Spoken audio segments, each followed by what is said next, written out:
আসসালামু আলাইকুম। আজ আমি কই আলুর ঝোল রান্না করব। এর জন্য প্রথমে কই মাছ ভালো করে ধুয়ে নিয়েছি। দিয়ে দিচ্ছি হলুদ গুঁড়ো, মরিচ গুঁড়ো। মরিচ গুঁড়ো আমি সামান্য পরিমাণে দিব, কারণ আমি কাঁচা মরিচ দিয়ে রান্না করি।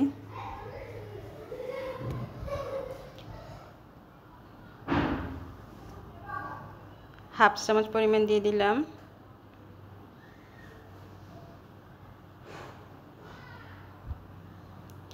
আমি আলু কেটে ভালোভাবে ধুয়ে নিয়েছি, পানি ঝরিয়ে নিয়েছি। দিয়ে দিচ্ছি ধনে গুঁড়ো 1 চা চামচ। এবার দিয়ে দিব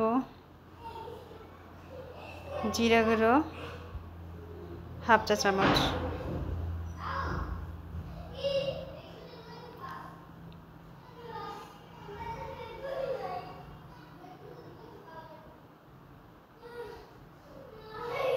এবার আমি লবণ অ্যাড করছি। লবণটা আপনারা আপনাদের পরিমাণ মতো অ্যাড করবেন। এখন আমি হাত দিয়ে মেখে নিচ্ছি। মাখা কমপ্লিট হয়ে গেলে আমি 10 মিনিটের মতো রেখে দিব রেস্টে।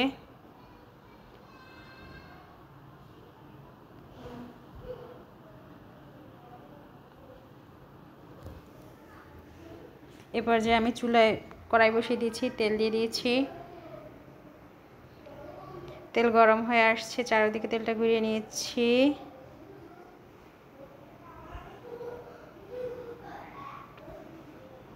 এখন আমি এর ভিতরে মাছ দিয়ে দিব। মাছগুলো আমি ভালোভাবে ভেজে নিব। চুলার আঁচ মিডিয়ামে রাখবো। এদিকে আমি আলুর যে মাখানো ছিল মাছ আলু, তার মধ্যে কাঁচামরিচ বাটা দিয়ে দিচ্ছি 1 চা চামচ। এখন দিয়ে দিব রসুন বাটা 1 চা চামচ পরিমাণ। এর মধ্যে এখন আমি অ্যাড করব পেঁয়াজ কুচি। পেঁয়াজ কুচিটা একটু হাত দিয়ে কচলিয়ে ভেঙে নিচ্ছি। অনেকে বাটা পেঁয়াজ দিলেও হবে, আমি হাত দিয়ে কচলিয়ে ভেঙে নিই, এটাই গলে যায় একদম।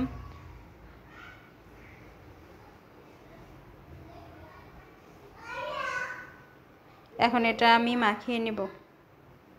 হাত দিয়ে কচলিয়ে কচলিয়ে আমি মাখিয়ে নিচ্ছি। মাখিয়ে নাও কমপ্লিট হয়ে গেছে। এ পর্যায়ে আমি সরিষার তেল অ্যাড করছি। রান্নার জন্য যতটুকু দরকার হয় পরিমাণ মতো দিয়ে দিবেন।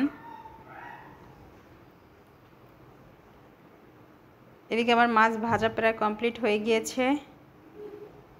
এখন আমি আলুটা যে মাখিয়ে রেখেছিলাম সেটা দিয়ে দিচ্ছি। মাছ থেকে যে অতিরিক্ত তেল রয়ে গিয়েছিল ভাজার সময়, সেটা ঢেলে দিচ্ছি।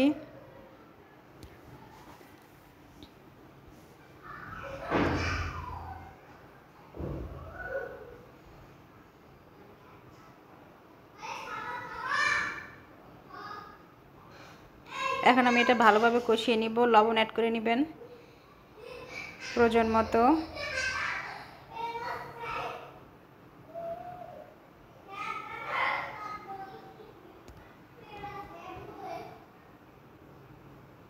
চুলার আঁচটা মিডিয়ামে রাখছি।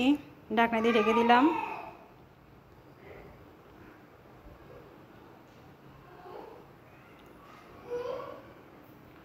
ঢাকনা উঠিয়ে আবার একটু নেড়েচেড়ে নিচ্ছি।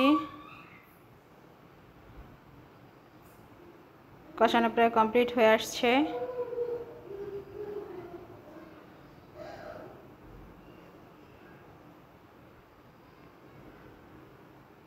কষানোর সময় আলুটা অর্ধেকটা সেদ্ধ হয়ে যায়, এমনভাবে কষাতে হবে যেন আলুটা অর্ধেকটা সেদ্ধ হয়ে যায়।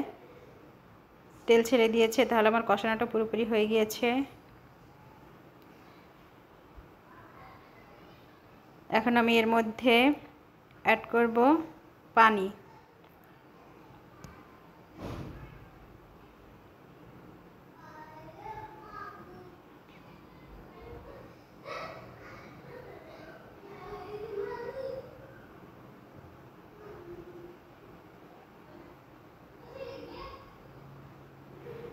কই আলুর ঝোলটা অনেক মজার হয়।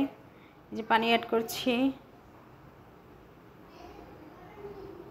যেহেতু একটু ঝোল ঝোল রান্না করব তাই আমি একটু পানিটা একটু আলুর উপরিভাগ পর্যন্ত দিয়ে দিচ্ছি।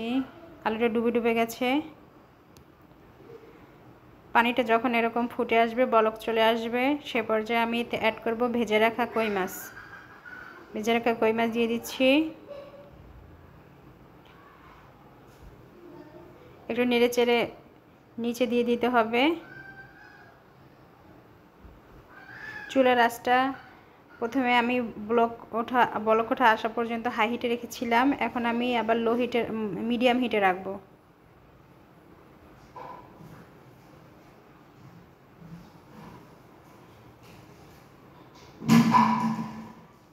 মিডিয়াম হিটে রেখে আমি সরা দিয়ে ঢেকে দেব।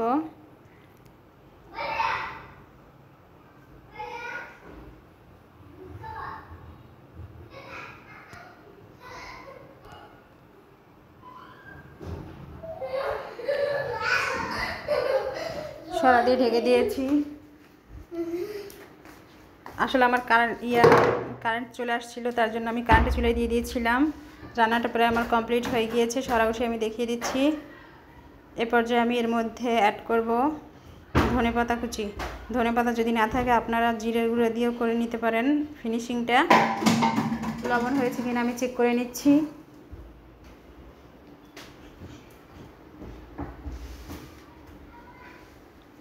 আবার একটু ঢাকনা দিয়ে ঢেকে দিচ্ছি। ধনেপাতা দিয়ে দিচ্ছি।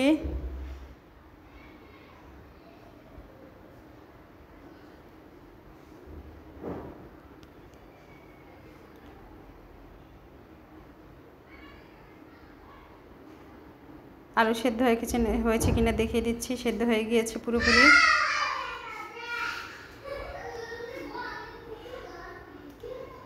আবারও ঢাকনা দিয়ে রেখেছিলাম, ঢাকনাটা উঠিয়ে দেখে দিচ্ছি। চুলাটা আমি বন্ধ করে দিয়েছি। রান্না আমার কমপ্লিট হয়ে গিয়েছে। ধন্যবাদ।